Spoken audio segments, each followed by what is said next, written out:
Hello there, and welcome back. If you are here tonight, it is time to slow down, let the day go, and simply relax. Tonight, we are traveling back to the year 1840, to a quiet morning in the American countryside. Imagine a small wooden farmhouse surrounded by fields, forests, animals, and soft morning mist. There are no phones, traffic screens, or deadlines here. Only the land, the sky, the changing seasons, and the steady rhythm of farm life. Tonight, we will follow one peaceful day in the life of an American farmer, from breakfast and morning work to dinner, sunset, and a quiet night at home. So get comfortable, pull your blanket a little closer, take a slow breath in, and let it go, and let us begin. Imagine it is still dark. Not the kind of dark you see in a city where there are always lights somewhere, street lights, headlights, the glow of a screen somewhere in a window. No, this is a deep, true darkness, a complete, quiet darkness that stretches all the way across the fields and into the thick woods beyond. The sky above the farmhouse is full of stars, so many stars, more stars than most of us have ever seen in our lives, because in 1840 there is no light pollution. There are no city lights to wash the sky clean of stars. The whole sky is alive with them, little points of cold white light, scattered across the darkness like salt on a dark cloth. The farmhouse sits quietly in the middle of all this. It is a small house, not fancy, not large, just a simple wooden structure built with care and hard work. The walls are made of rough timber. The roof is made of wooden shingles. There is a stone chimney on one side, and a porch in the front, and a few small windows with simple curtains inside. On the house, there is the farm. To one side, there is a barn. It is actually bigger than the house because animals need space, and farmers know that animals are their livelihood. Inside the barn, right now, everything is sleeping. The cows are resting in their stalls. The horses are standing quietly, heads drooping a little. The chickens are tucked up on their roosts, perfectly still. The pigs are curled up in their pen, breathing slowly. To the other side of the house, there are the fields. They stretch out in long, wide rows, row after row of dark soil, waiting for another day. In the late spring or summer months, you might see the tops of corn plants just barely visible in the darkness, or the low green spread of pumpkin vines, or the tall, thin stalks of wheat. But right now, in the dark before dawn, everything is just shapes and shadows, and inside the farmhouse, the family is sleeping. Let us step inside quietly, through the front door, into the main room. The main room is called the keeping room. This is where the family spends most of their time. It is the center of the house. There is a large stone fireplace on one wall. The fire has burned down to just a few red embers now, glowing softly in the darkness. Above the fireplace, there are iron hooks where pots hang. There is a wooden table in the middle of the room and a few simple chairs. There is a rocking chair near the fireplace. On the walls, there might be a few simple things: a small mirror, a wooden shelf with a few objects on it, maybe a sampler sewn by one of the daughters of the house. The floors are plain wooden boards. They creak a little when you walk on them. Off the main room, there is a small bedroom for the parents, and up a narrow staircase, more like a ladder, really. There is a loft where the children sleep, all tucked together under heavy quilts. The house smells of wood smoke and dried herbs, and the faint, warm smell of animals coming through from the barn. It is not an unpleasant smell. It is the smell of a working life, a real life. Right now, everything is still.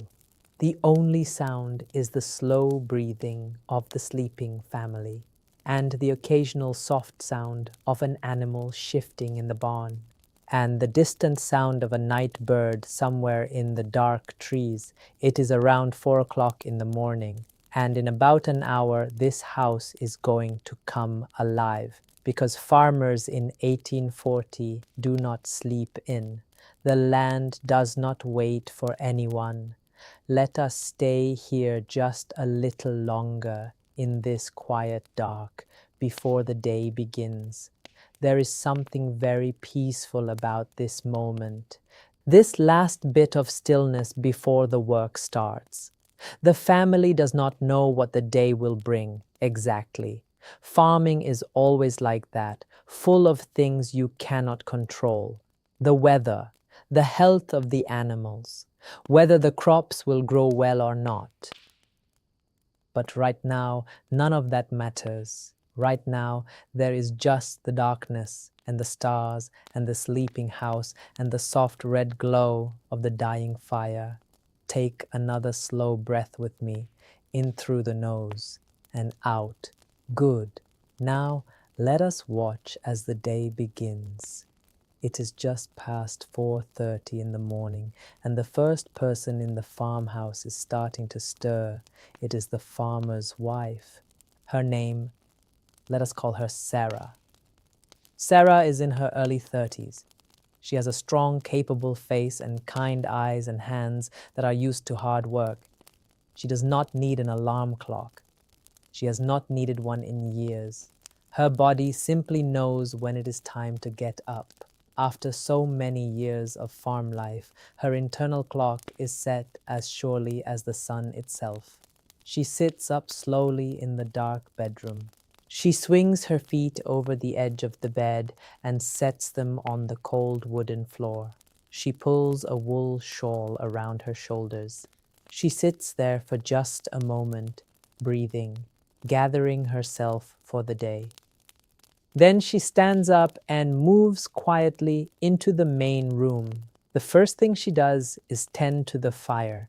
She kneels down in front of the fireplace and uses a small iron tool to stir the embers.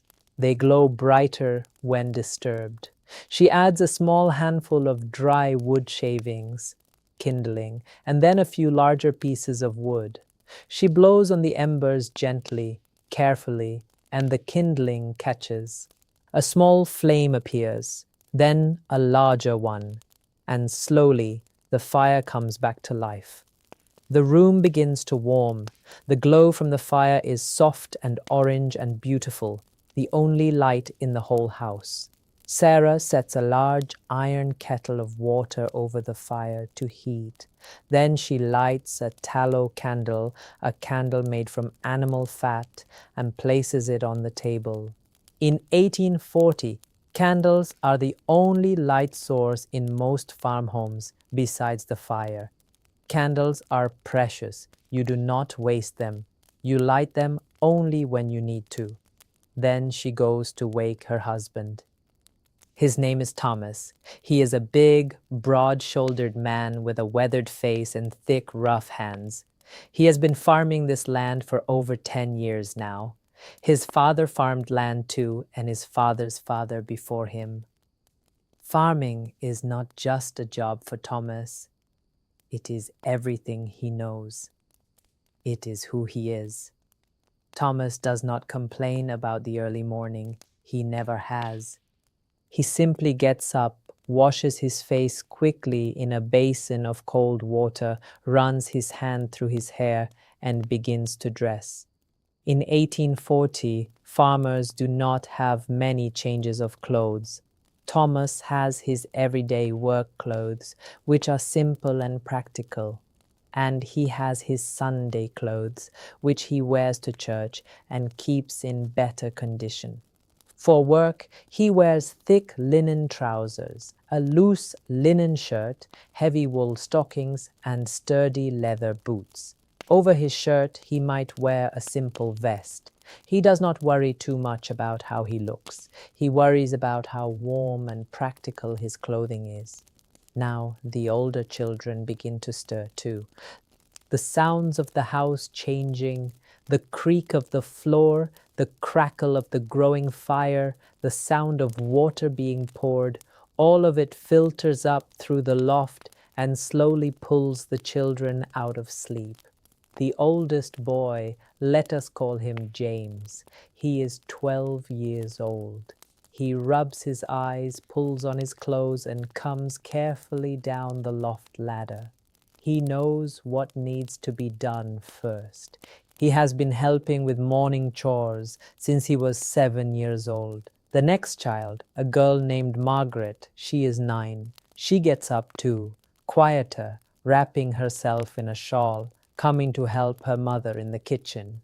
The youngest children, a boy of 6 named Henry and a baby girl, they are allowed to sleep a little longer this morning. And so the day begins. It begins in quiet motion, in the soft orange light of a fire, in the cold dark of an early morning, in the warmth of a family moving together through the beginning of another day. Thomas takes his hat and his coat from the hook by the door. He pulls on his heavy boots. He steps out onto the porch, and for just a moment, he stops. He looks up at the sky. The stars are still there, but fainter now. The eastern horizon, far away across the fields, is just barely beginning to lighten.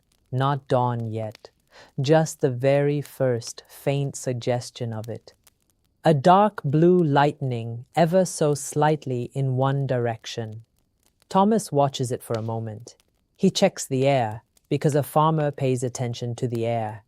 He can feel things in it, whether rain is coming, whether frost is likely, whether it will be a good working day or a difficult one. This morning the air is cool and dry. That is a good sign. He nods to himself quietly. Then he steps off the porch and walks through the dark toward the barn. James follows close behind him, carrying a small lantern, a simple tin lantern with a candle inside, punched with tiny holes to let the light out in small, soft beams. They open the barn door, and the animals wake up. The cows shift in their stalls and make their low, soft sounds. The horses raise their heads. The chickens stir on their roosts. There is a warm animal smell, and the smell of hay, and the low, muffled sounds of creatures coming out of sleep. It is time for the morning chores. In 1840, farm chores are not optional. They are as certain as the sunrise itself. Every single morning, 7 days a week, yes, even Sunday, though Sunday work is kept to the minimum, the animals must be fed and cared for. They do not take a day off, and so neither does the farmer. Let us walk through the barn with Thomas and James and watch what they do. The first job is feeding the animals. Thomas takes a large pitchfork and begins to move hay, dry, golden hay that was cut and stored last summer from the haystack at one end of the barn to the mangers of the cows and the horses. He moves steadily and quietly. The hay rustles softly as it falls. The animals put their heads down and begin to eat. James takes a smaller amount of grain, corn, and fills the wooden feed troughs for the pigs. The pigs wake up quickly when they hear this. They grunt and shuffle toward the trough. Then the chickens get their grain, scattered across the floor of the chicken coop in wide, sweeping handfuls. Next is watering. Water in 1840 does not come from a tap.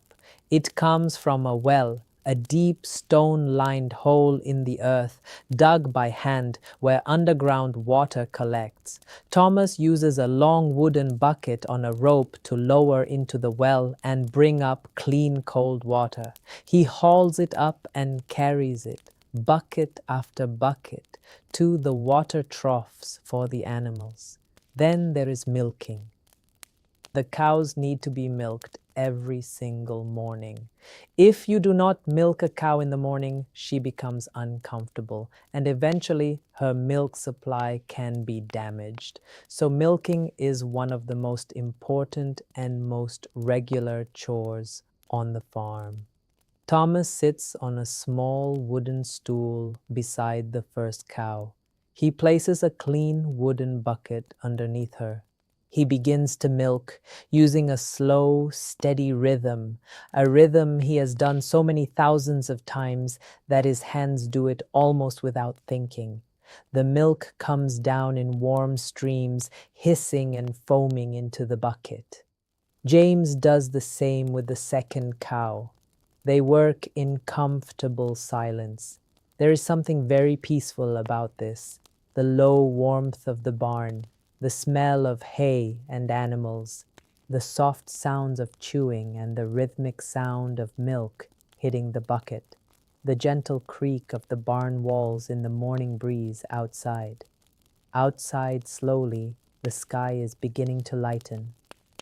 By the time milking is done, maybe 30 minutes later, the eastern sky is turning from dark blue to a pale gray, and then slowly, slowly to a faint pink at the very edge of the world. Thomas carries the full buckets of milk back to the house.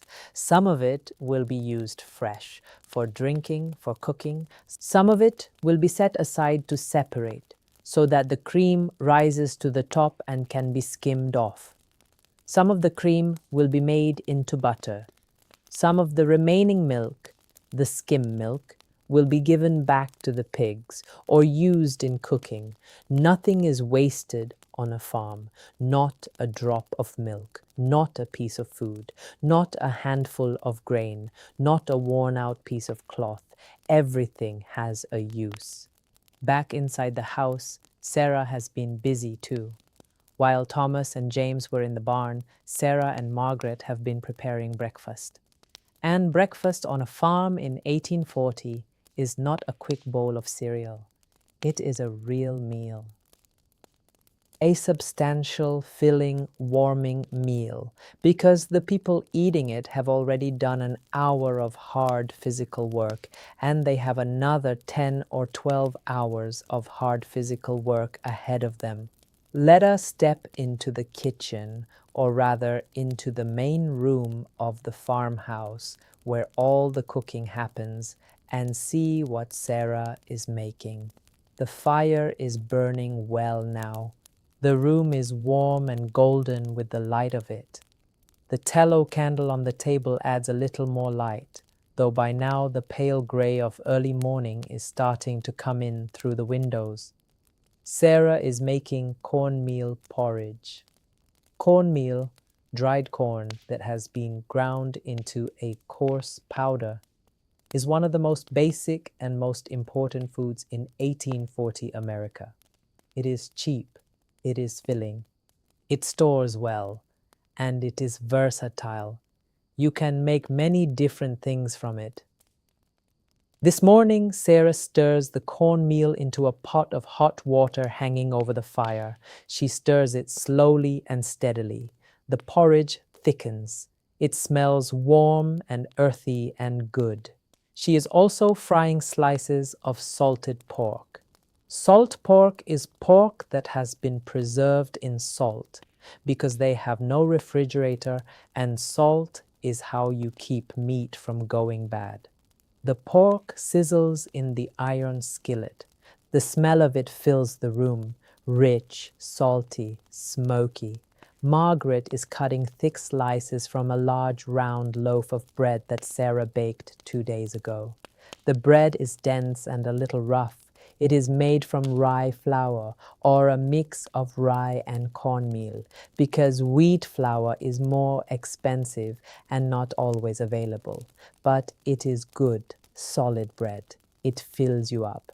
There is also a small pitcher of fresh milk on the table and a jar of preserved apple butter. apples cooked down with sugar and spices until they become a thick, dark, sweet spread. This was made last autumn when the apples were harvested. It is one of the few sweet things the family has. Thomas comes back in from the barn and washes his hands in the basin. James sets the table, wooden plates, iron spoons, tin cups. Little Henry comes down from the loft, rubbing his sleepy eyes, his hair sticking up in all directions. Sarah brings the baby to the table, and the family sits down together for breakfast. Thomas bows his head. Everyone goes still. He speaks a short, simple prayer, thanking God for the food, for the day, for the health of the family. In 1840, faith is a quiet, constant part of daily farm life. Not dramatic or complicated, just a steady, humble acknowledgement that life is a gift and you are grateful for it. Then everyone eats. The porridge is ladled into bowls. The fried salt pork is passed around. The bread is spread with apple butter. The milk is poured into cups. They eat in a comfortable, warm quiet. Not a tense silence, a content one. The kind of silence where people are simply satisfied to be together, eating a good meal, warm by the fire, before another day of work begins. Thomas eats slowly and steadily. He is not a man of many words in the morning. He is thinking about the day ahead, what needs to be done, in what order, what might go wrong, and how to handle it. Sarah eats quickly because she is already thinking about what else needs to be done. The butter that needs churning, the cloth that needs weaving, the preserves that need checking, the garden that needs tending. James eats hungrily. He is 12 and growing fast and always hungry. Henry eats his porridge very slowly, pausing to stare at things around the room. A fly walking along the edge of his cup, a shadow on the wall from the fire, in that dreamy, distracted way of young children. Margaret quietly eats and watches everyone else, as she always does. And the baby makes small, happy sounds and waves a soft piece of bread around. Outside the windows, the sky has turned fully gray now. Dawn is coming. The day is truly beginning. After breakfast, the dishes are cleared quickly. In 1840, washing dishes means heating water over the fire, washing the wooden plates and iron pots with a rough cloth and a little lye soap made from wood ash and animal fat, and then rinsing them and setting them to dry. Sarah does this while Thomas and James pull their boots on again and head back outside. Because it is time for the real work of the day, the fields. Let us follow Thomas and James outside. The sun is just coming up now. And this moment is one of the most beautiful moments in the whole long day. Imagine standing at the edge of a wide field as the sun rises. The sky is pale gold and pink and pale blue all at once. The mist that settled over the fields during the night is just starting to lift. It hovers low over the ground, thin and wispy, and the morning light comes through it and turns everything soft and golden. The dew on the grass and the plants catches the light and glitters.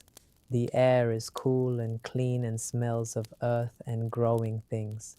Birds are beginning to sing, slowly at first, and then more and more of them until the whole morning is filled with the sound of birdsong. Thomas stands at the edge of his field. He looks out over it. This land, these acres, this is everything he has, everything he has worked for. He bought this land with hard-saved money some years ago. He cleared it himself, cut down trees, pulled stumps, moved rocks, broke the earth. He built his house and his barn with his own hands and the help of his neighbors. He knows every inch of this field. He knows where the soil is richest, that dark, heavy part near the creek. He knows where it tends to dry out in a hot summer. He knows which corners flood when it rains too much. He knows it the way you know something you have spent years of your life paying attention to.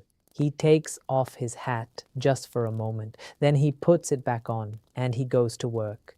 In 1840, farmers in America do most of their work by hand or with animal power. There are some early machines, simple plows, simple seeders, but most of the physical labor is done by people and horses and mules and oxen. This morning, Thomas is plowing.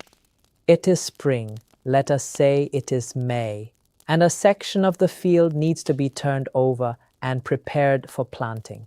Plowing means breaking up the soil so that seeds can be planted in it. Unplowed soil is too hard and compact for seeds to grow well. You need to turn it over, break it up, let air and light into it. Thomas uses a horse-drawn plow. He hitches the horse, a big patient animal named Duke, to the wooden plow. Duke is one of their most valuable animals. Without him, the work would be almost impossible. Thomas treats Duke well, feeds him properly, keeps him healthy, does not overwork him in the worst heat. Thomas takes hold of the wooden handles of the plow. He clicks his tongue, Duke begins to walk forward, and the plow cuts into the earth. The soil opens up in a long, dark, rich ribbon. The smell of freshly turned earth rises up, one of the most ancient and satisfying smells in the world, deep and dark and full of life. Row after row after row. Thomas guides Duke up and down the field.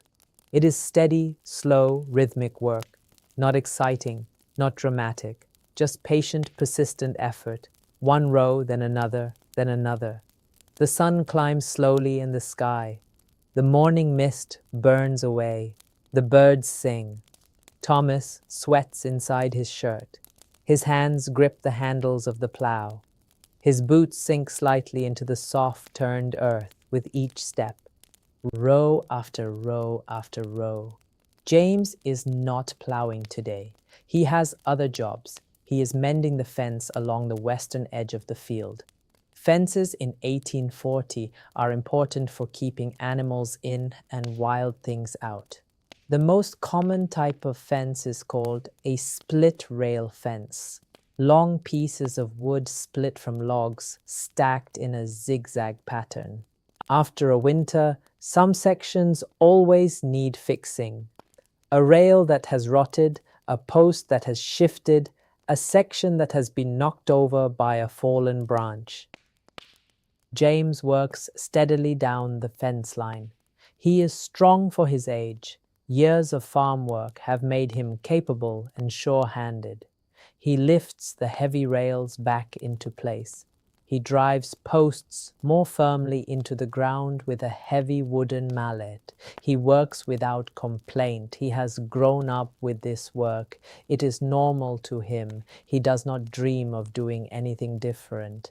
Meanwhile, back at the house, Sarah has her own full day ahead of her.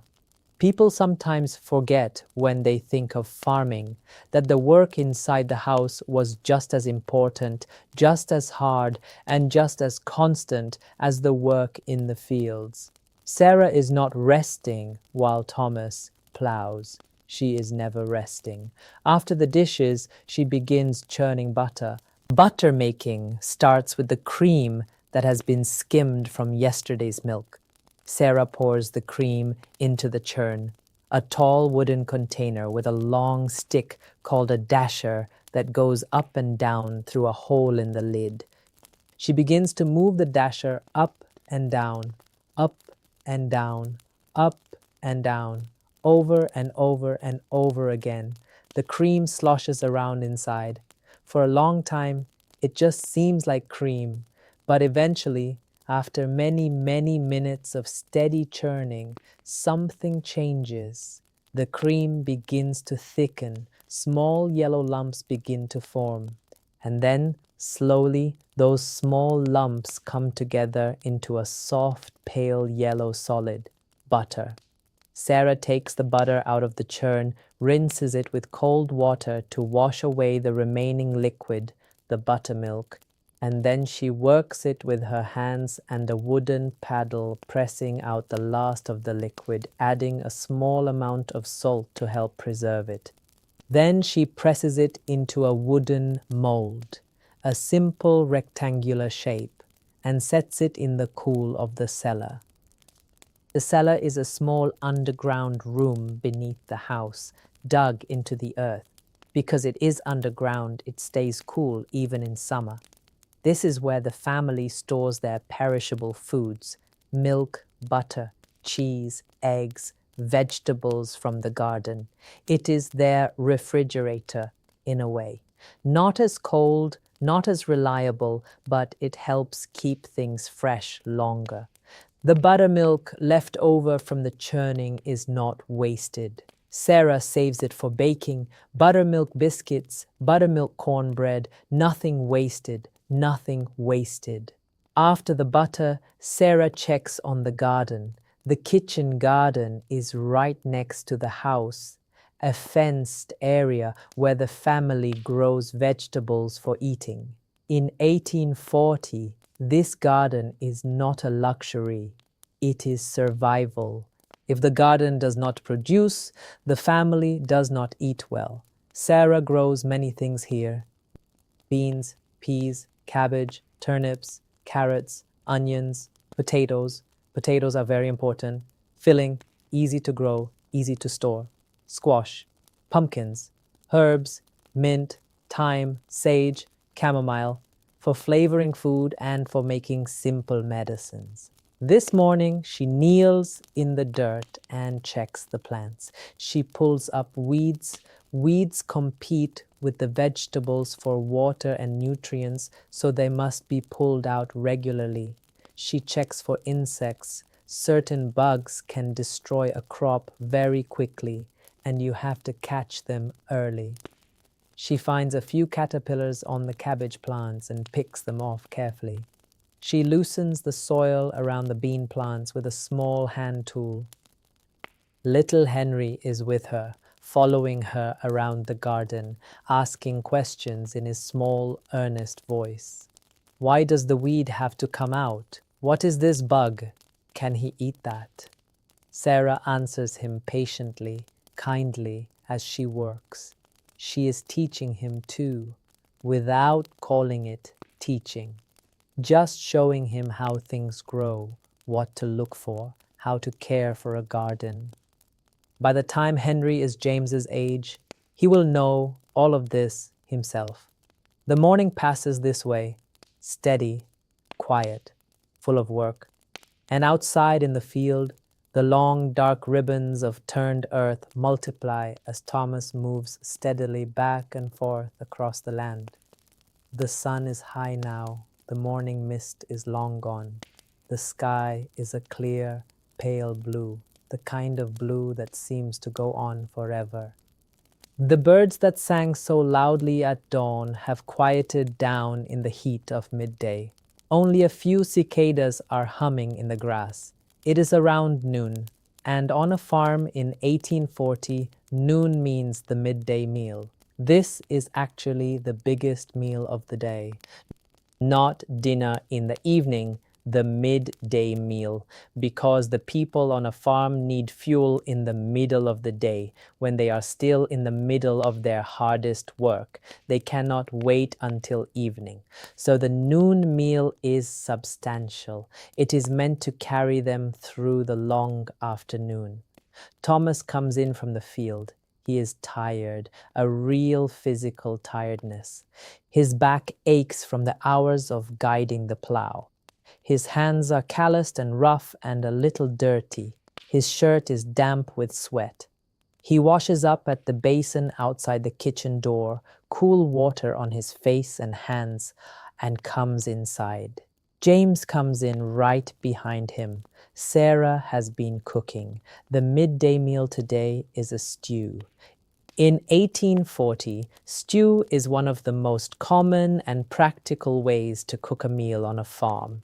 You take whatever you have, a piece of salt pork, or perhaps a small piece of chicken or a bit of preserved beef, and you combine it with vegetables from the cellar or the garden.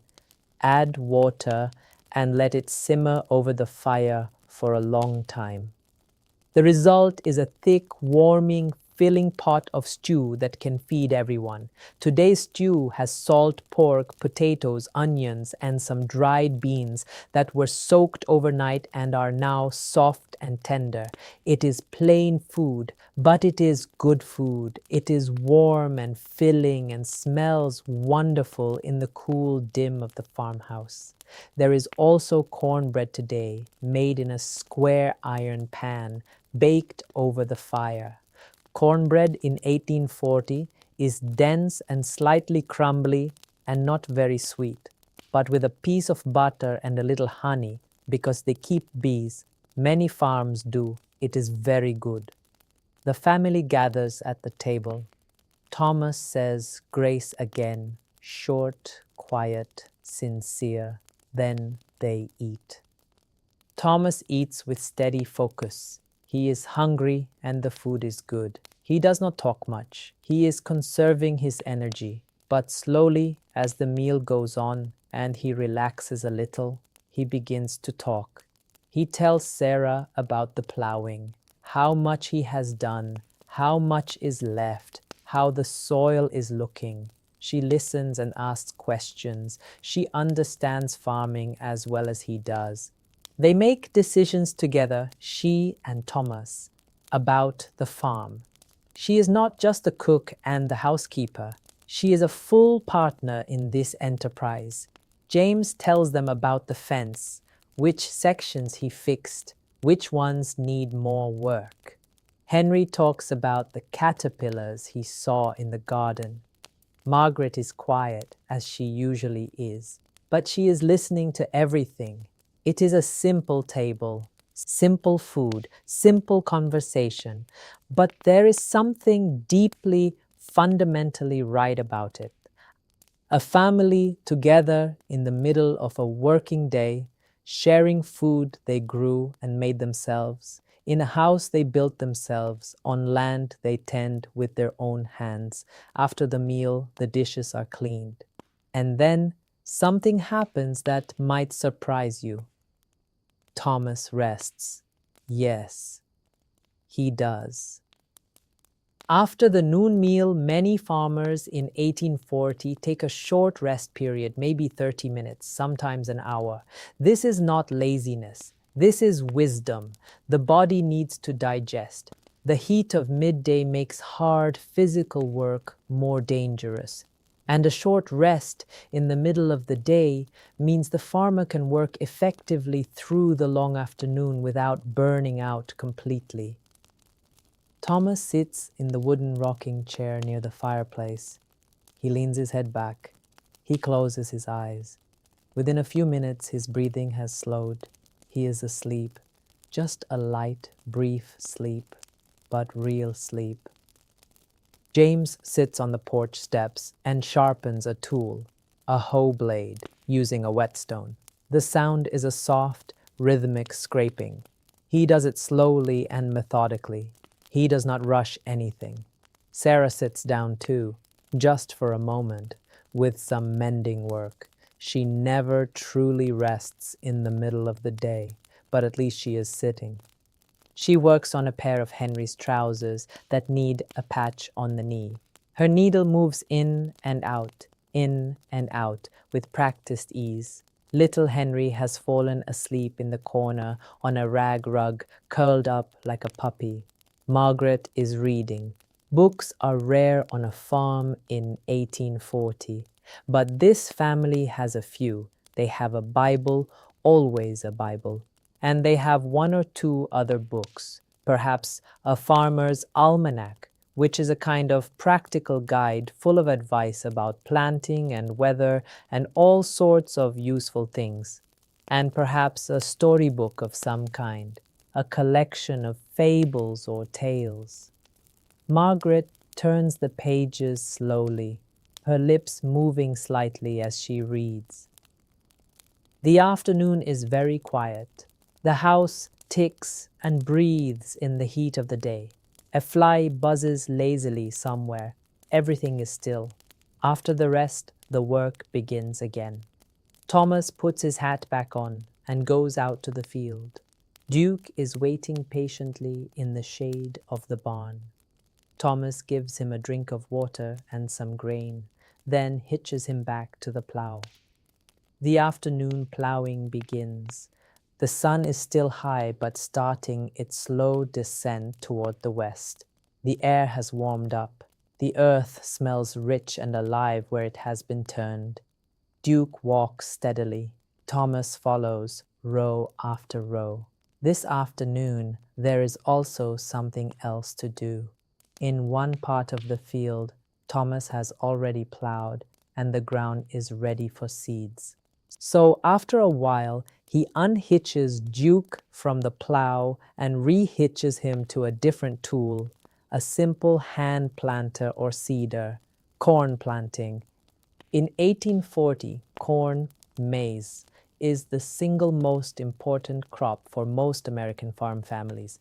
You eat it in many forms. You feed it to your animals. You use the stalks for bedding in the barn. You use the cobs for various things. Corn is life on a farm. Planting corn in 1840 is done in a specific way. You make holes in the earth with a stick or a simple tool at regular intervals. In each hole, you drop a few kernels of corn. Then you cover the hole.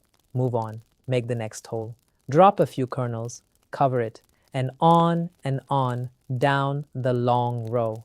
It is slow, repetitive, bent over work. Thomas and James do this together in the afternoon, one making the holes, the other dropping in the kernels and covering them. They do not talk much while they work. They have a rhythm. They move together through the field like two parts of a single slow machine. The sun moves across the sky. The shadows of the trees at the edge of the field grow slowly longer. And inside the house, the afternoon work continues too. Sarah is spinning. In 1840, most farm families make most of their own cloth. They do not go to a store and buy fabric. Fabric from a store is expensive, and many farm families cannot afford much of it. Instead, they produce it themselves.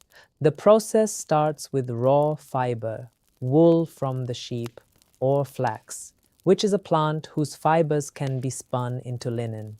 Sarah sits at a spinning wheel, a beautiful, simple wooden machine, and she spins the raw wool into yarn. The spinning wheel hums and turns. The yarn grows steadily longer, winding onto the bobbin.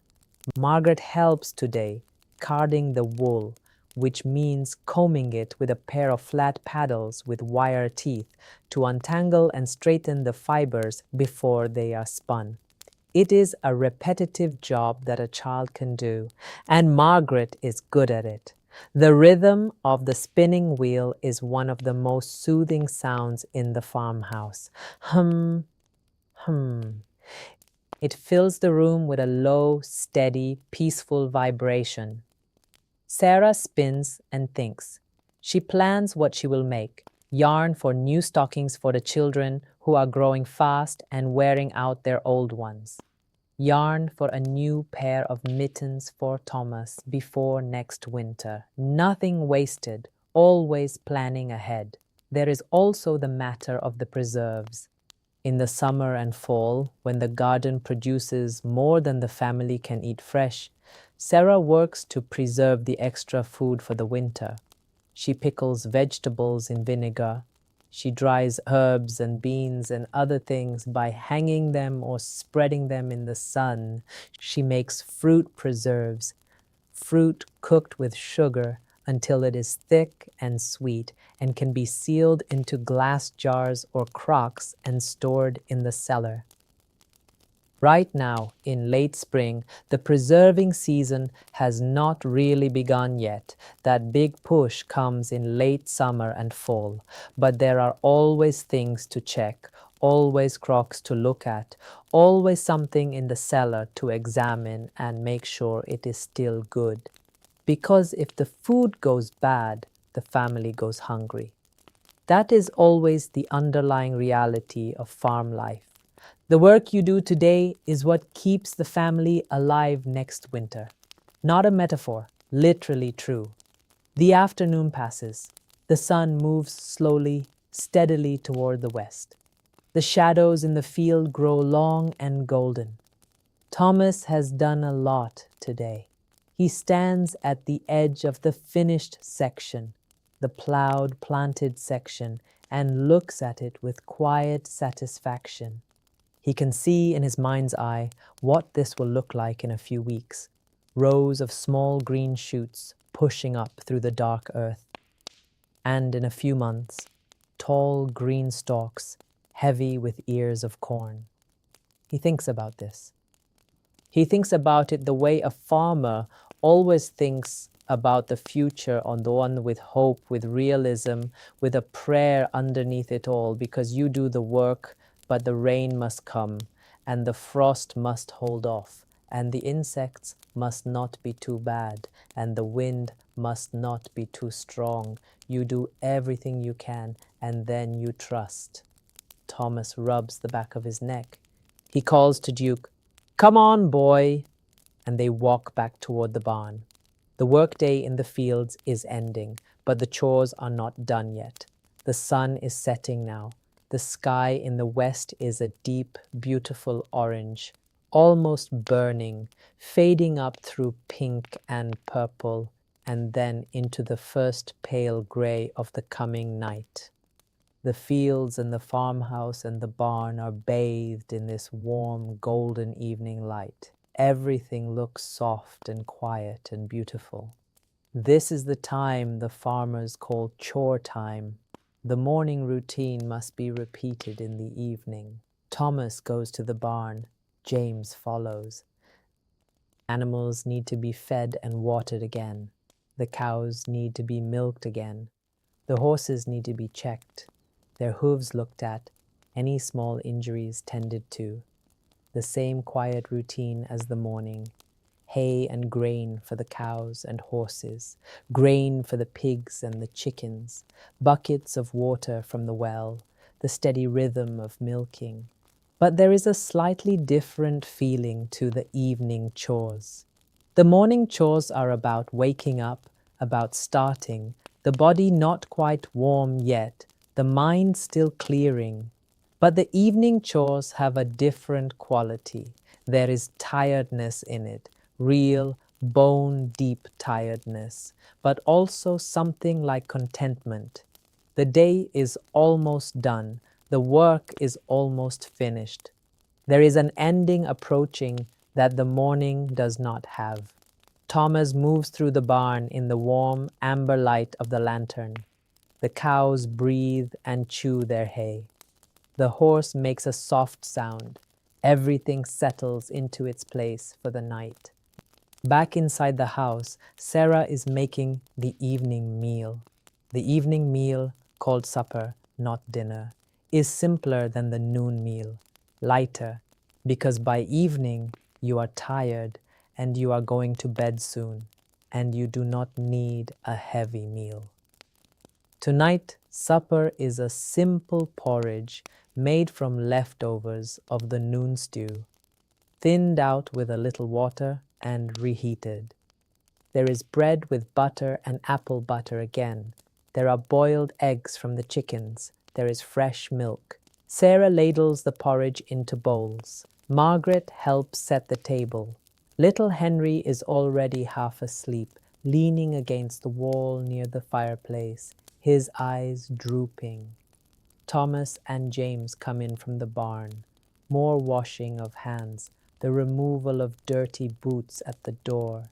The family sits down. Thomas says, "Grace," and they eat supper together. The conversation at supper is quieter than at noon. Everyone is tired. Thomas tells Sarah how much planting they got done today. She nods, calculating in her mind how much more to do, how many more days this will take, what else needs to happen alongside it. James asks if he can go fishing in the creek on Saturday. Thomas says they will see depending on the work. James accepts this without arguing. He knows how farm life works. Margaret mentions that the chamomile in the garden is blooming. The small white flowers are starting to open. Sarah nods. She will pick them soon and dry them for tea. Henry wakes up long enough to eat his supper and then droops again. The baby is already in bed, asleep. The fire crackles softly. Outside it is dark now. The stars are coming out, slowly, one by one, and then more and more of them, filling the sky above the dark fields. After supper, the dishes are washed once more. Then the family gathers for the last quiet part of the evening. This is the part of the day that might surprise you. Because you might think that after a day of so much hard work, the farm family would simply fall into bed and be asleep instantly. And some nights, that is exactly what happens. But many evenings, especially in the longer days of spring and summer, when there is still a little light and a little energy left, the family takes time for what you might call evening pleasures. Not big entertainments, not loud or exciting things, just simple, quiet pleasures. Thomas sits in his rocking chair near the fireplace. He picks up the almanac. The Farmer's Almanac is one of the most important books on any farm in 1840. It is a yearly publication. A new one comes out each year, and it is full of practical information. It tells you the best days for planting based on the phases of the moon. It tells you predictions about the weather for each month. It has advice about farming methods. It has tables of information about sunrise and sunset, about tides, about all manner of things. Thomas reads it slowly, with deep attention. He is not just reading for entertainment. He is gathering information, making plans, thinking about decisions he needs to make. But there is also pleasure in it. He likes to read. Many farmers in 1840 are not formally educated. They may have had only a few years of schooling, if any, but they are intelligent people who have learned from life and observation and reading what they could get their hands on. Sarah, meanwhile, is knitting. She knits in the evenings with practiced ease, her needles clicking softly together, the yarn growing steadily longer under her hands. She can knit without looking. She can knit while listening to Thomas read out a passage from the almanac. She can knit while talking quietly with Margaret. The clicking of the knitting needles is one of the most familiar sounds in any farmhouse evening in 1840. Click, click, click. Soft and steady, like a very gentle heartbeat. Sometimes, in the evenings, Thomas reads from the Bible. This is a very common practice in 1840 American farm families. The Bible is the most important book in the house. It is read aloud in the evenings, not just as a religious practice, but also as a family gathering, a moment of stillness, a shared story. Thomas reads slowly in a low, clear voice. The language of the King James Bible, which is the version most families would have used, is beautiful and old. Words and rhythms that have a kind of music to them, even in plainness. The children listen. Some of it they understand, some of it they don't, but they absorb the sound of it, the rhythm of the language, the cadence of the stories.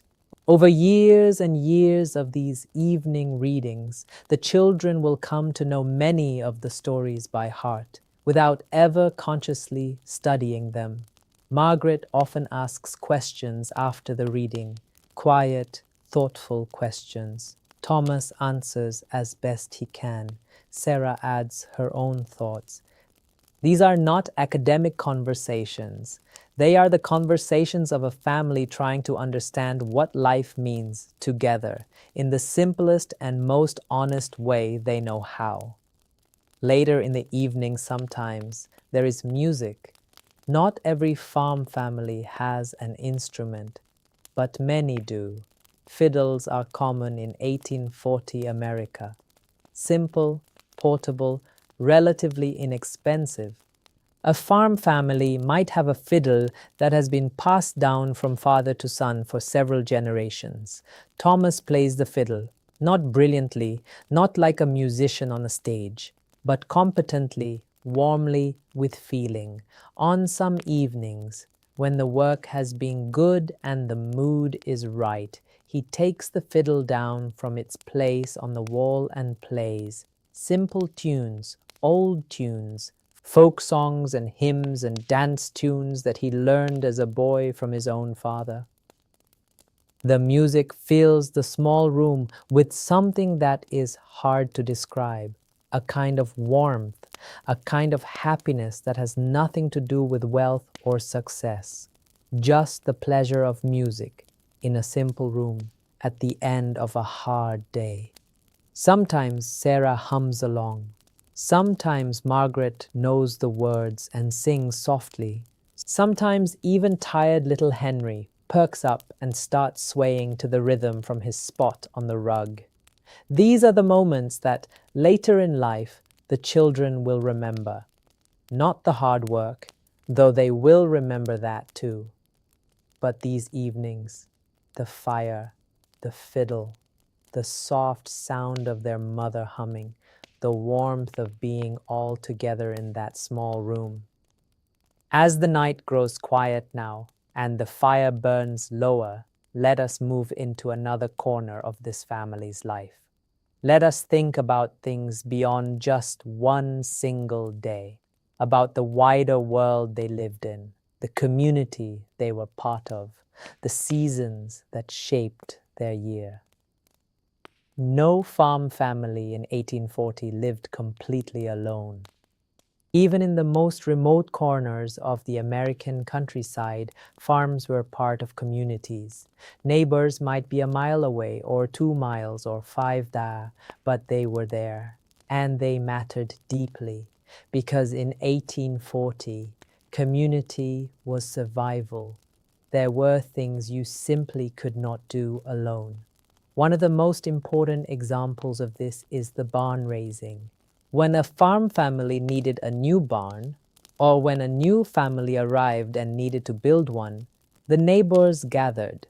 They came from miles around, sometimes 20 or 30 families, arriving early in the morning with tools and food and strong hands. And in a single day, one extraordinary communal joyful day, they raised the frame of a barn together. It is a remarkable thing to imagine. Think of it. You and your family cannot build a barn frame alone. The pieces are too large, the work too much for a few people. But with 30 able-bodied men working together, it is done in a day. The heavy timbers are lifted, the frame goes up, the structure is set, and it is not just work. It is a social event. While the men build, the women gather too, and they cook. They bring food from their own farms, pies and stews and bread and cakes, and they set it all out on long tables. And at midday, everyone eats together. It becomes a feast. The children run around and play. The old men sit and talk. The women catch up with each other because living on a farm miles from your nearest neighbor, you can get very lonely. These gatherings are precious. At the end of the day, When the barn frame stands tall against the evening sky, there is a feeling of accomplishment that is shared. Everyone helped. Everyone belongs to this. The family whose barn was raised will remember this for the rest of their lives, and they will be ready to help when the next neighbor needs it. This is how it works. You give help freely because you know you will need help someday too. Beyond barn raisings, there are other kinds of communal work. In the fall, there is corn husking. Husking, which means removing the outer leaves from ears of corn, has to be done to a whole season's harvest. It is a lot of work, and so neighbors gather together for a husking bee. Everyone sits around a huge pile of unshucked corn and husks together, working and talking and laughing. It makes the work go faster, and it is fun. The kind of simple, social fun that you can have when you combine work with company. There are also quilting bees. Women gather together to work on quilts, large, heavy bed coverings made from pieces of fabric sewn together in patterns. Making a quilt by yourself is a long and solitary job, but if 6 or 8 women sit around a large quilting frame together, the work is done in a day. And during that day, they talk, they share news, they laugh, they support each other through difficulties. The quilting bee is one of the most important social institutions of 1840 rural America, and the quilts that come out of them are beautiful. In 1840, quilt patterns often have names. They are passed down from mother to daughter. Some patterns are traditional: the log cabin, the flying geese, the lone star. Each one is different. Each one is made from leftover scraps of fabric, an old dress, a worn-out shirt, cut into pieces and reassembled into something new and beautiful. Creativity within limitation, making something beautiful from what you have. Then there is the church. For almost every farm family in 1840, the church is the most important gathering place. On Sunday, everyone stops working, or nearly stops. It is the one day of the week where the hard rhythm of farm labor pauses. The family puts on their best clothes. They hitch up the wagon. They drive, sometimes for a long time, sometimes over rough roads, to the local church. The church in a rural community in 1840 might be a very simple building, just a plain wooden structure with a bell tower, wooden pews inside, a pot-bellied stove in the corner for warmth in winter, tall windows to let in the light. The service can be long. The sermon, the preacher's speech can be very long, an hour, sometimes 2. People sit in the hard wooden pews and listen. They sing hymns, they pray together. But even more than the service itself, the time before and after is precious. People stand outside and talk. Friends who have not seen each other in a week or 2 catch up. Farmers share information, what the weather has been doing, how the crops are coming, whether there has been any sickness in the area. Mothers compare notes on their children. Young people notice each other across the churchyard. For the children, Sunday is also one of the few days when they might play freely. After church, if the families stay to socialize, and they often do, the children run together, play games, form the friendships that will last their whole lives. And then the wagon ride home in the afternoon sun, and a simple, quiet Sunday supper, and the long, free evening, freer than any other evening in the week, the day of rest. Life on a farm in 1840 is not the same all year round. The seasons rule everything. Each season brings different work, different food, different rhythms. The year on a farm is like a great wheel, turning slowly through these four very distinct phases.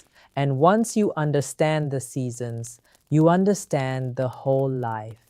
Let us walk through the year slowly and gently. Let us start with spring. Spring arrives gradually. In New England or the Midwest of 1840, spring often comes hesitantly, with cold days still interrupting the warming. But you know it is coming by the way the light changes. The days get longer, the sun feels warmer, even when the air is still cool. The soil begins to thaw slowly from the surface downward. This is when hope returns to the farm. Spring is the season of beginning, of preparation, of planting. The farmer's heart lifts in spring. There is so much work to do: plowing, planting, mending equipment, repairing what winter has damaged, getting the animals ready for the season. But all of it has an energy of possibility behind it. Every seed going into the ground is a promise of something to come. The children are glad too. The long, dark, cold months of winter are over. They can run outside again without bundling into so many layers they can barely move. The world is green and growing and alive. Sarah's garden begins to wake up. The early things come first: the peas, the lettuce, the spinach, things that do not mind a little cold. Then, as spring deepens, everything else goes in, and the baby animals are born in spring. The lambs, fluffy, wobbly, comically confused looking. The calves, big and dark-eyed and sweet. The piglets, tiny and pink and incredibly curious. The baby chicks, impossibly small and soft and yellow. The children love the baby animals. They sneak into the barn to look at them, to touch them gently. Even the most practical, unsentimental farm child cannot help feeling delight at a newborn lamb. Summer is the season of growth and intensity. The work in summer is relentless. The days are long, gloriously, exhaustingly long. The sun is up early and sets late, and every hour of daylight is used.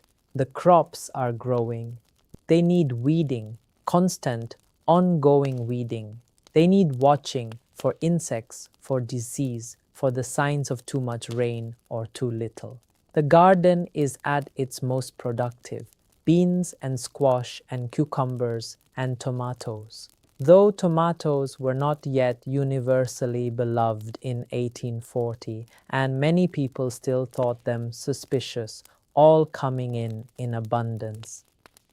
The heat is sometimes very hard to work in. By early afternoon in July or August, the sun is blazing. Thomas and James work in the fields in the early morning and later afternoon, and rest during the worst heat of midday. The animals too need shade and water in the summer heat. But summer also brings pleasures. The food is better in summer. Fresh vegetables every day, a wonderful change from the heavy salt pork and stored root vegetables of winter. Fresh fruit, berries, cherries, early plums, eaten in handfuls, still warm from the sun. The creek is cool and clear in summer. On very hot days, the children might be allowed to go swimming in the creek, laughing and splashing in the cold water, screaming when they jump in, lying on the warm flat rocks in the sun afterward. The evenings in summer are beautiful. The fireflies come out in the long summer twilight. Thousands of tiny lights blinking in the fields and along the edges of the woods. The children chase them, cupping their hands carefully to catch one, peering at the little blinking light between their fingers before letting it go. The nights are warm enough to sit on the porch. Thomas and Sarah sit on the porch in the summer evenings sometimes, after the children are in bed, and they talk quietly, or they sit in comfortable silence and they watch the stars come out and they listen to the frogs and the crickets in the fields. These porch evenings are some of the sweetest hours of the year. Autumn is the season of harvest and of abundance and of urgency. Everything that has grown all summer must now be gathered. Before the frost comes, before the first killing cold arrives and ends the growing season. And so autumn is the busiest time of all. The corn must be harvested, the ears pulled from the stalks, loaded into wagons, brought to the barn, the stalks cut down, the field cleared. This takes many days of hard work. The root vegetables must be dug, the carrots and turnips and potatoes, brought in by the basketful, stored in the cellar. The beans must be picked and dried for winter use. The last of the garden vegetables gathered, the apples harvested, by the bushel, by the barrel, apples to be eaten fresh now while they last, apples to be made into cider, apples to be dried in rings, apples to be made into apple butter and apple sauce. Sarah works in autumn with a kind of fierce, focused energy. The whole point of autumn is preparation for winter. You are racing against time, against the coming cold, to get everything safely stored. If you do not get enough put away, the winter will be hard. There will not be enough food. So everyone works. Even the youngest children have jobs. Even little Henry is sent to gather the last windfall apples from under the trees, filling a big basket. The cellar fills up slowly with good things. Row upon row of crocks and jars, bins of potatoes and turnips and carrots, a barrel of cider vinegar, dried herbs in bundles hanging from the ceiling, smoked meats, salt pork in brine, rounds of hard cheese. When the cellar is full, truly full, Sarah looks at it with deep satisfaction. This is her work. This is the evidence of months of labor, of careful planning, of nothing wasted. This is what will carry the family through the winter. And winter. Winter on an American farm in 1840 is not easy. The cold in the northern states is serious cold, real cold. Snow that lies on the ground for months. Temperatures that drop well below freezing for days at a time.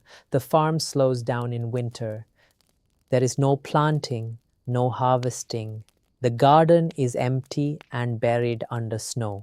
The fields rest, but there is still work. The animals still need feeding and watering every day in the cold. This is harder in winter. The water in the troughs can freeze. The paths to the barn are icy. The mornings are dark and brutally cold when you step out of the warm house into the pre-dawn black.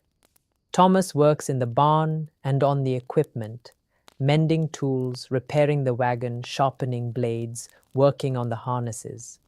Tasks that there was never time for in the busy seasons. He also cuts wood. Firewood is life in winter. The fire in the fireplace is the only source of heat in the farmhouse. If the wood runs out, the family freezes. So Thomas spends winter days in the woodlot, swinging an axe, chopping logs, splitting them into pieces small enough to burn, stacking them in the woodshed. The sound of an axe in a winter woodlot, the clean, sharp crack of each stroke, is one of the characteristic sounds of 1840 winter. Sarah spins more in winter. She weaves, she sews, she makes and mends clothing. She bakes the heavier winter foods, the thick bean soups, the hearty cornbread, the dense rye bread. The children, when not doing chores, have more time for indoor play in winter. They play simple games. games with a ball of yarn, guessing games, storytelling, drawing on slates. And they study. In many parts of America, rural schools in 1840 ran during the winter months, when the children were not needed in the fields.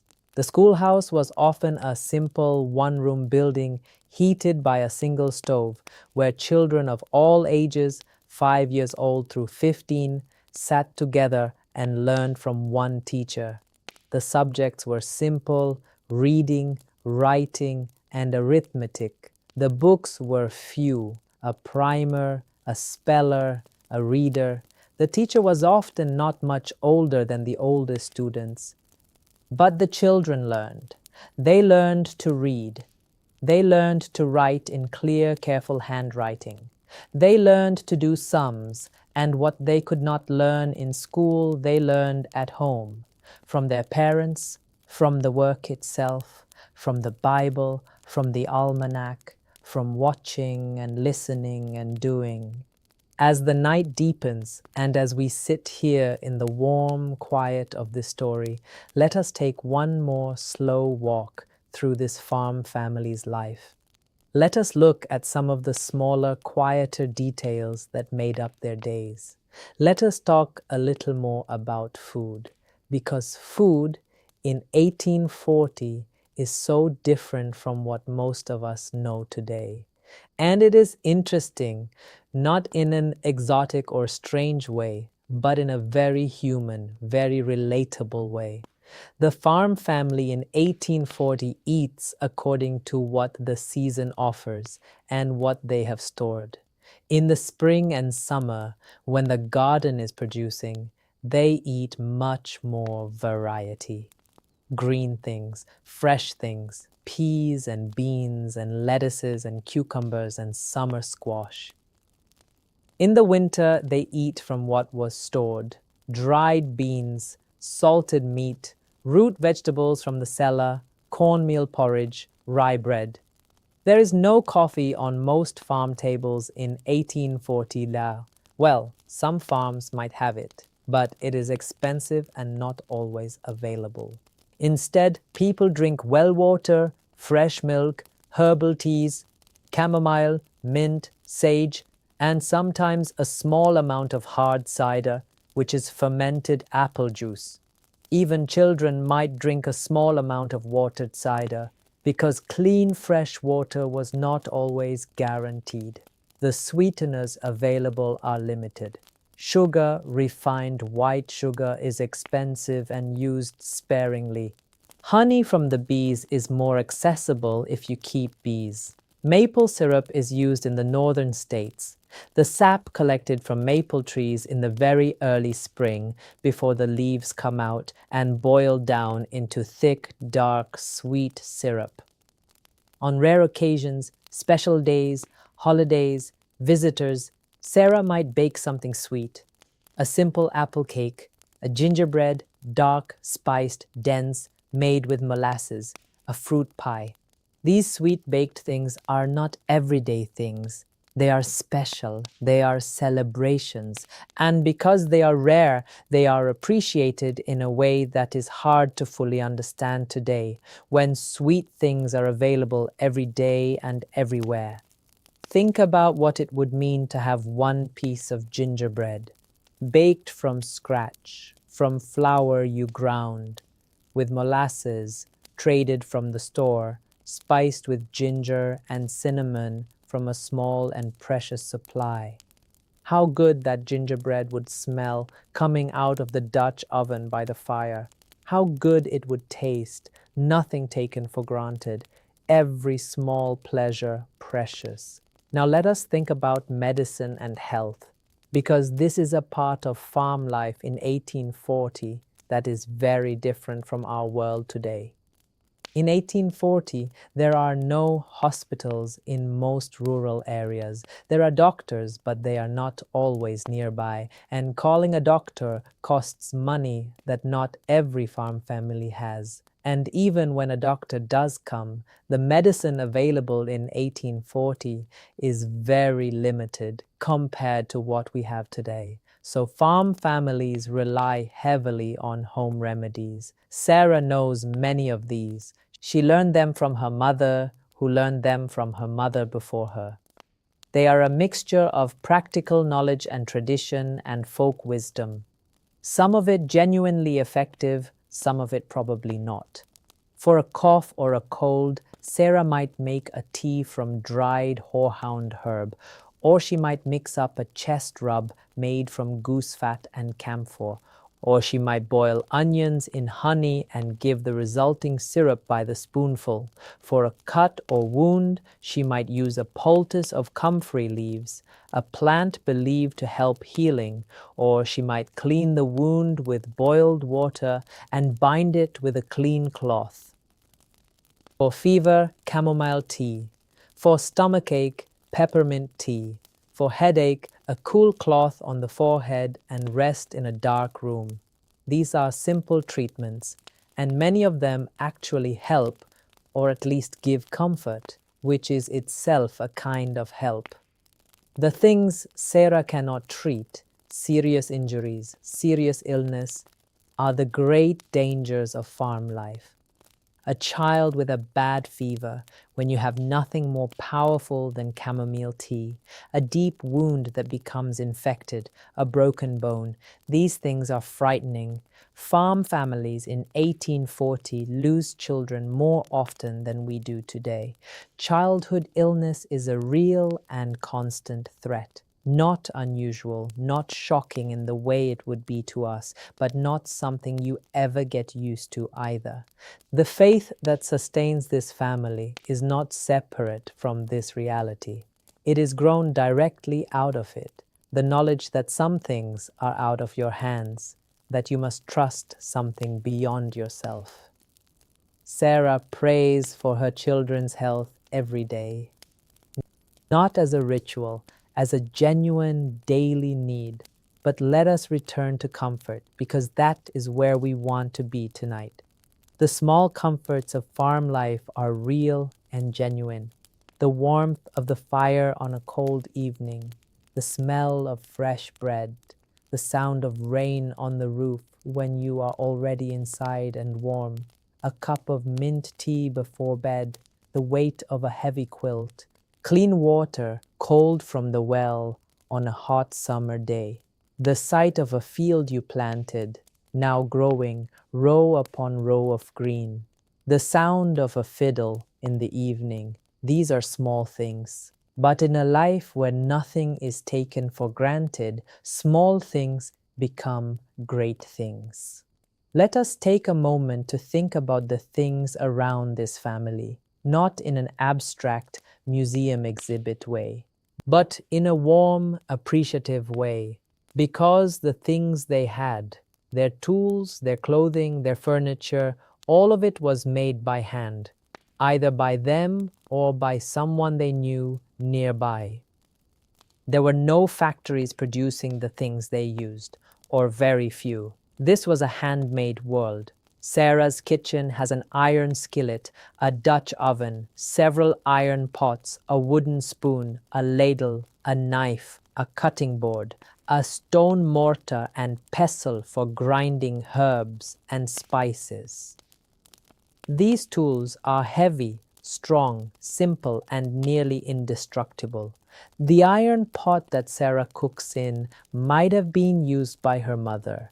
It might be used by her own daughter someday. Iron cookware in 1840 is not disposable. It is an investment, something passed down. The furniture in the farmhouse is mostly made by Thomas himself, or by a local carpenter in the nearest village. It is simple furniture, not ornate, not decorated, not fancy, but solid, well-made, honest. The table where the family eats is a big, heavy wooden table, wide planks, sturdy legs. It has been scratched and dented by years of use, stained by years of meals. It looks lived in and loved. The rocking chair by the fire was made by Thomas's own father and given to them when they married. The children's beds in the loft are wooden frames strung with rope in a grid pattern. with a tick, a fabric bag stuffed with straw or corn husks on top. Not as comfortable as a modern mattress, but warm and adequate, especially when covered with heavy quilts. Clothing in 1840 on a farm is plain and practical. It is also, when you think about it, remarkable, because every stitch of clothing in this house was produced by hand. Sarah spun the thread, she wove the cloth, or she traded for cloth at the store.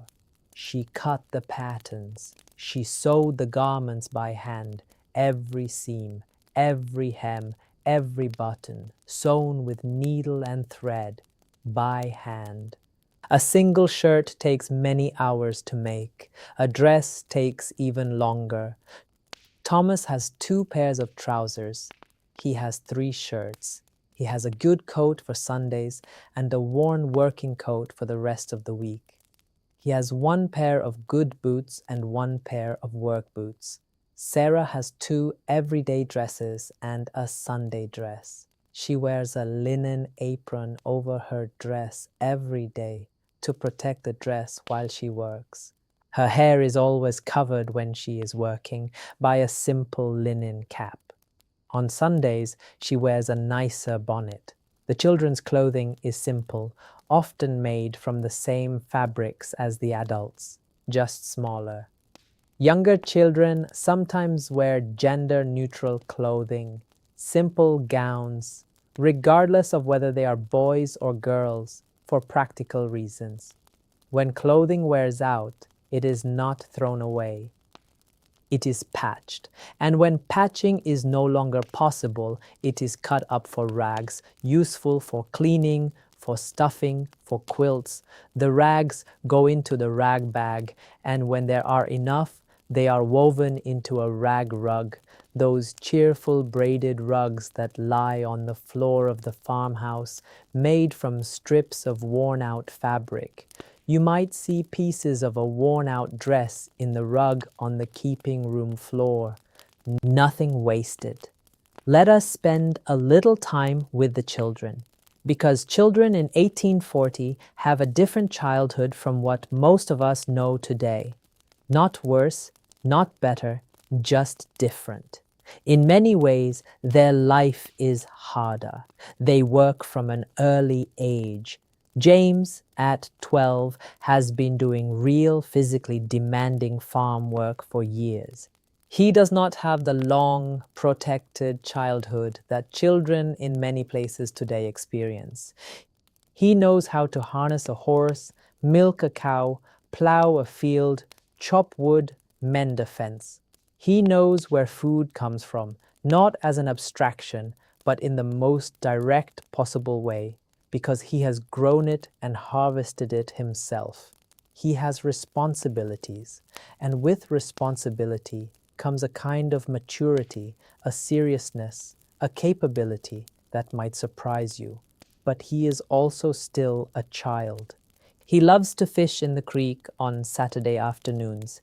He has a best friend, a boy from the neighboring farm a mile away, and when they can, they spend time together, wrestling in the hay, climbing trees, exploring the edges of the forest. He has a small knife that Thomas gave him, a good, practical knife, and the knowledge of how to use it safely, carve with it, whittle a piece of wood into a shape. He likes animals. He has a particular fondness for Duke, the horse. He talks to Duke while he works, in a low, easy murmur, and Duke seems to listen. Margaret is quieter than James. She is the observer of the family, the one who notices things and keeps them in her mind. She is the most likely of the children to learn to read really well, and she does. She reads with focus and attention that James, who would rather be outside, does not quite have. She also has a talent for needlework that Sarah noticed early and has been encouraging.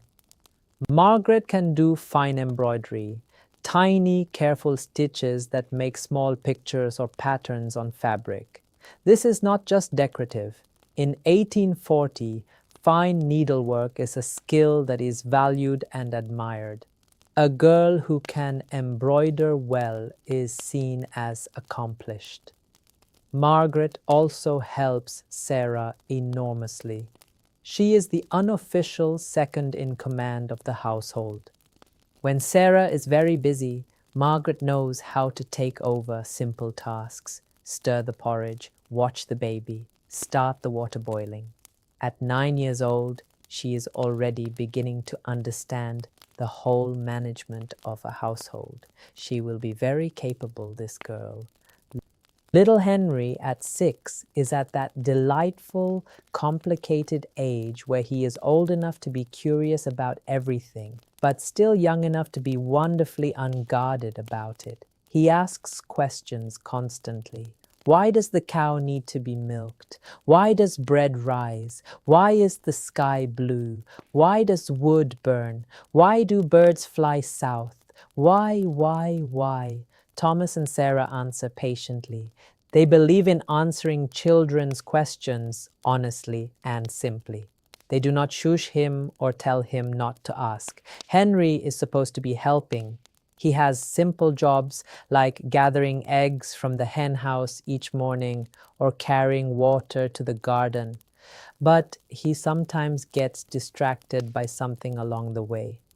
A toad under the porch step, a spider web in the corner of the barn, a pretty stone in the dirt.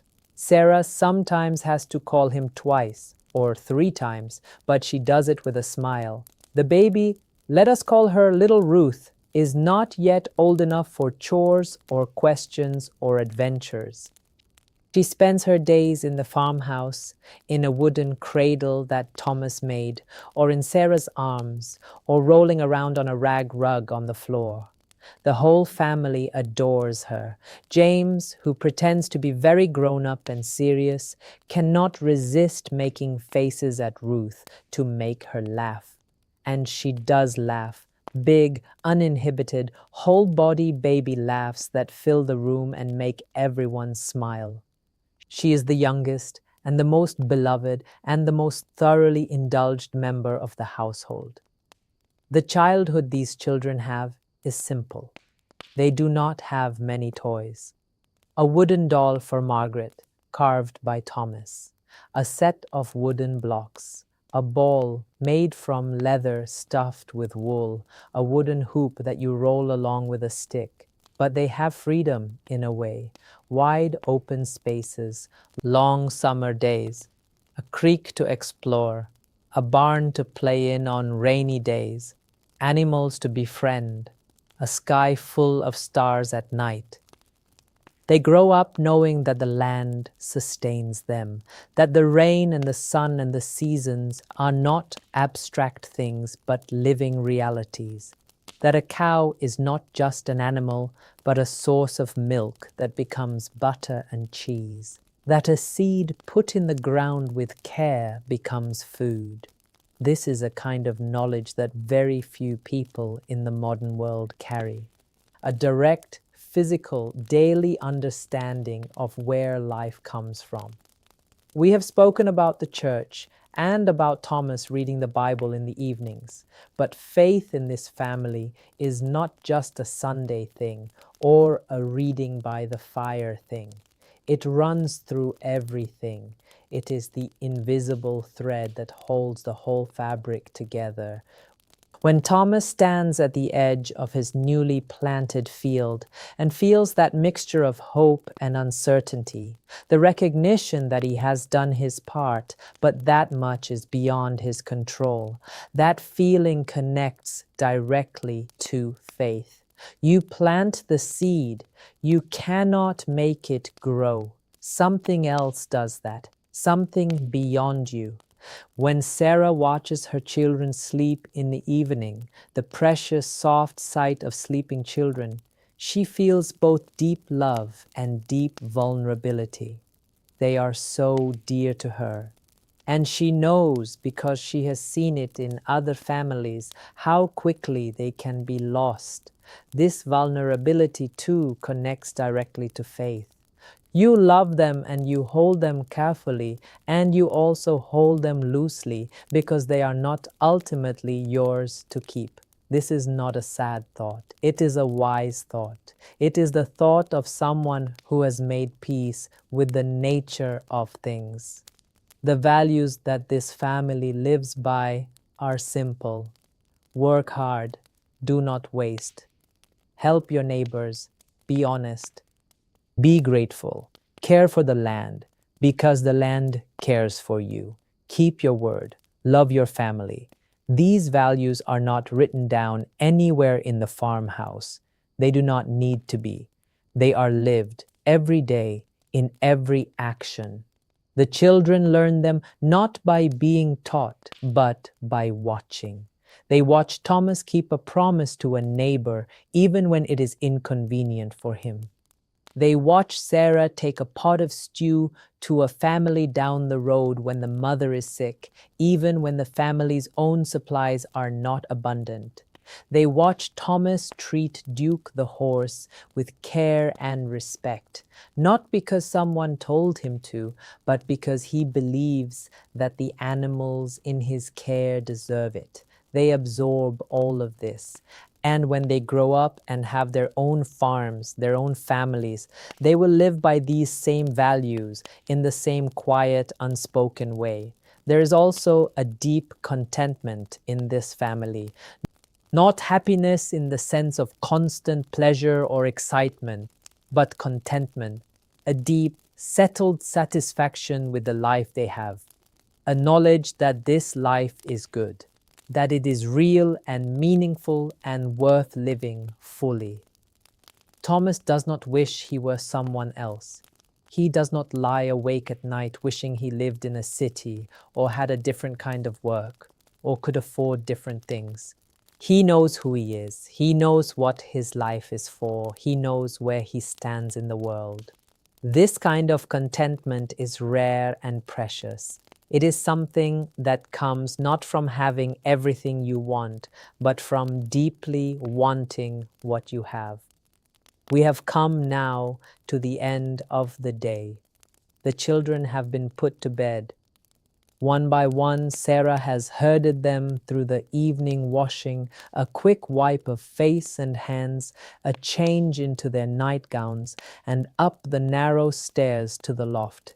She tucked each one in under the heavy quilts. She kissed each forehead. She listened to each one say their prayers, short, simple, childlike prayers. God bless Mama and Papa. God bless James and Margaret and Henry and Ruth. God bless Duke. God bless the farm. And then quiet. The children are asleep very quickly. They are tired in the clean, complete way of people who have used their bodies fully. They drop into sleep like stones dropping into water, swiftly, surely, completely. Down in the main room, Thomas and Sarah have a little time together, just the two of them. Thomas refills his pipe. He smokes a clay pipe in the evenings and sits in the rocking chair. Sarah sits across from him with her knitting. The fire has burned down to a comfortable, steady glow. The room is warm and dim. The only sounds are the creak of the rocking chair, the click of the knitting needles, and the small sounds of the settling house. They talk quietly, not about great things, about the small things of their world. Thomas tells Sarah that the planting went well today, better than he expected. She says, "That is good." She asks if he thinks the rain they will need is coming. He says he thinks it might later in the week.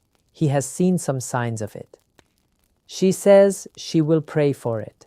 She tells him that the chamomile is blooming and that she will pick it tomorrow morning early when it is freshest.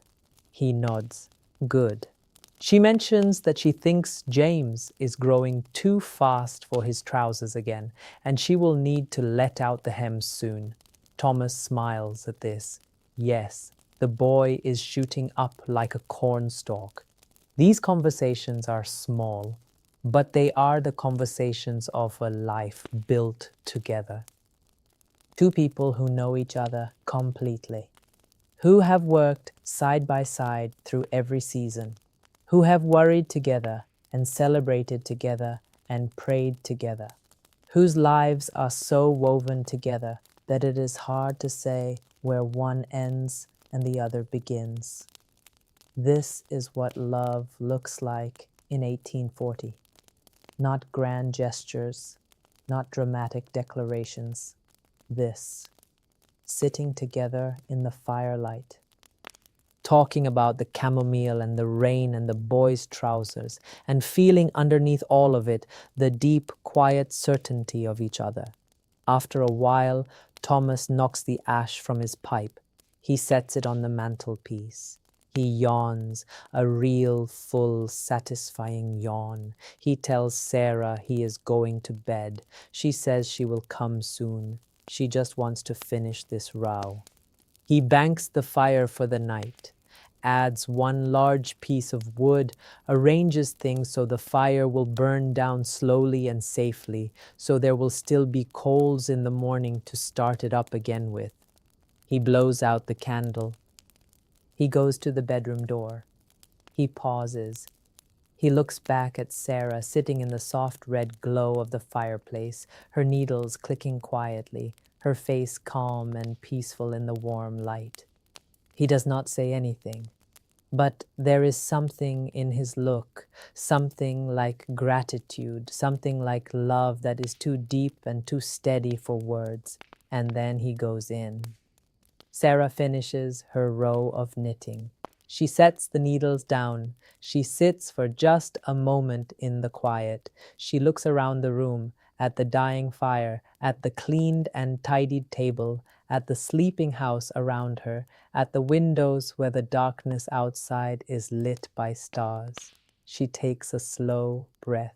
She thinks about the day, the butter she made, the garden she weeded, the meal she cooked, the children she cared for, the quiet moments, the hard moments, the moment when little Henry brought her a wild flower he found near the garden gate, a small yellow thing, and held it out to her with such solemn seriousness, like it was a great gift. Which it was. She is tired, truly, deeply tired, but it is a good tired. A tired that says, I used this day well, I lived it fully, I gave what I had to give. She says a quiet prayer, not formal, not elaborate, just her own words said in her heart. Thank you for this day, for this family, for this land, for the health and the food and the warmth. Please watch over us in the night and bring us safely to another morning. Then she stands up. She moves quietly to the window and looks out. The stars are very bright tonight. The fields are dark and still under them.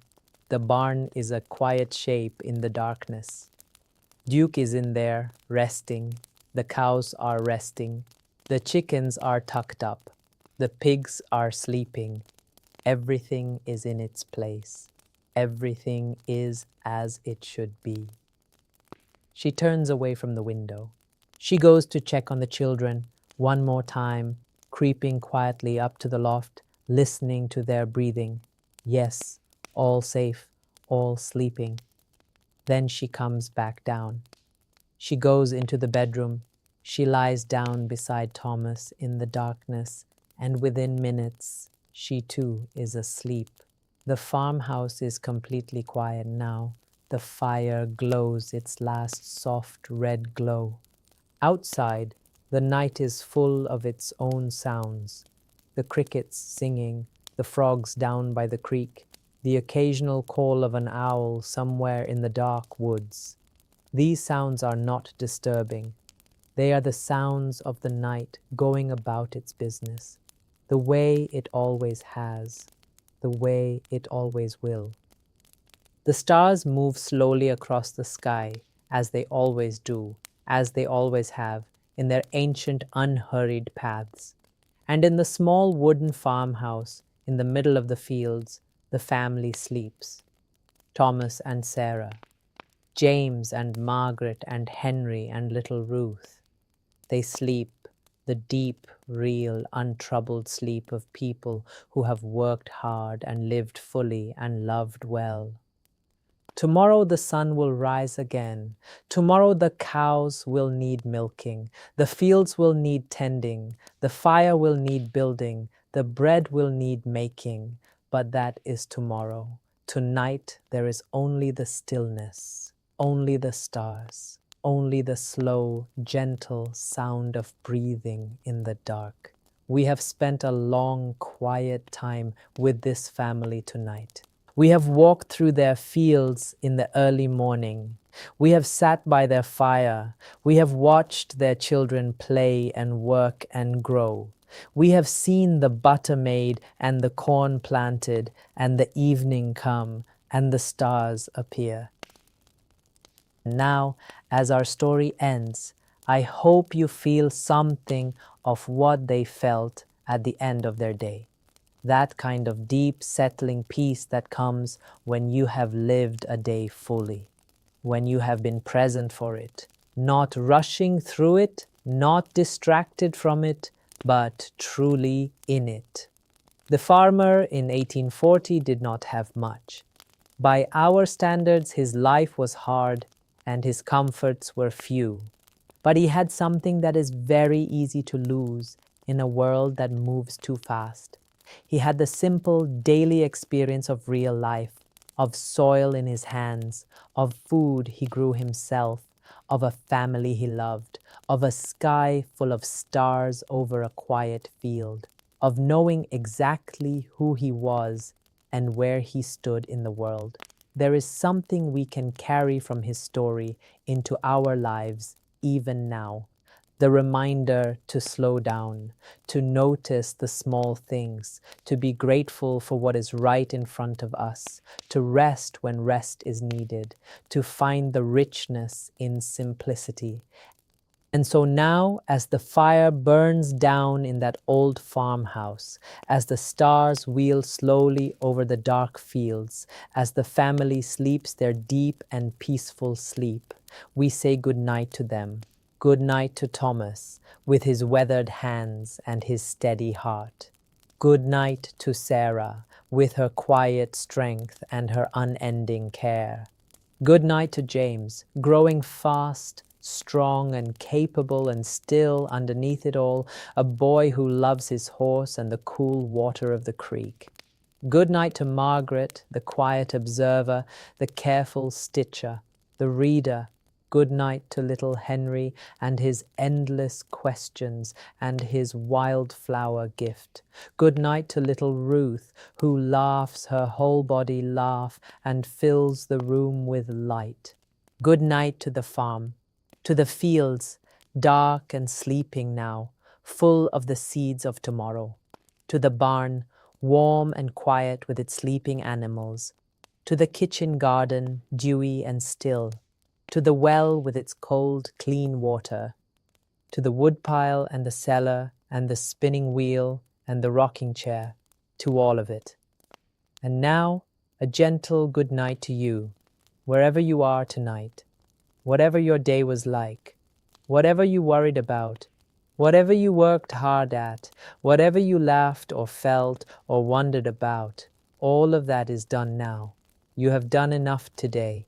You are enough today, and now it is time to rest. Let your body be heavy.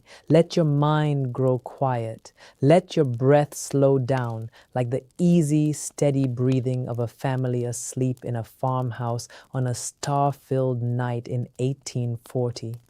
You have nothing to do right now, nowhere to be, nothing to think about, just this moment, just your breath. Just the slow, sweet drift towards sleep. Close your eyes. Let the darkness be like a quiet field under stars.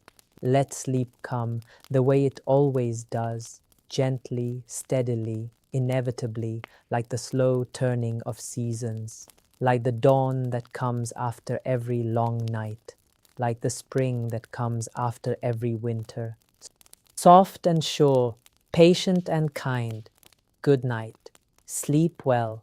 And when you wake tomorrow, may you find your own kind of farm, your own patch of earth to tend, your own small, beautiful, enough life.